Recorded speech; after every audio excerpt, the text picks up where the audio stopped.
Hi guys, നമുക്ക് കുറച്ച് fresh മീൻ ഇപ്പോൾ പിടിക്കുന്ന ഫ്രഷ് മീൻ നമുക്കൊന്ന് കണ്ടു നോക്കാം. എൻ്റെ സുഹൃത്ത് ക്യാമറ മച്ചാനായ അഷ്റഫും പിന്നെ ലബീബ് എൻ്റെ സുഹൃത്തുമാണ് ഈ മീനിനെയൊക്കെ പിടിച്ചത്. ഇത് പിന്നെ ഇതെന്താ വേറെ മീനുണ്ടോ? പിന്നെ എന്താ പല പല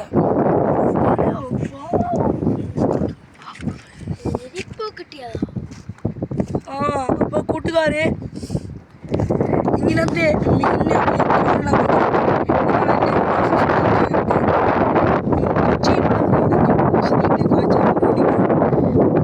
ഒന്നും പഠിക്കേണ്ട കാര്യം വരും. നമുക്ക് ലോഡിച്ചും കാര്യങ്ങളൊക്കെ ഉണ്ട്. ഒന്നൊന്ന് കണ്ടിട്ട് നല്ല കാഴ്ചകളാണ്.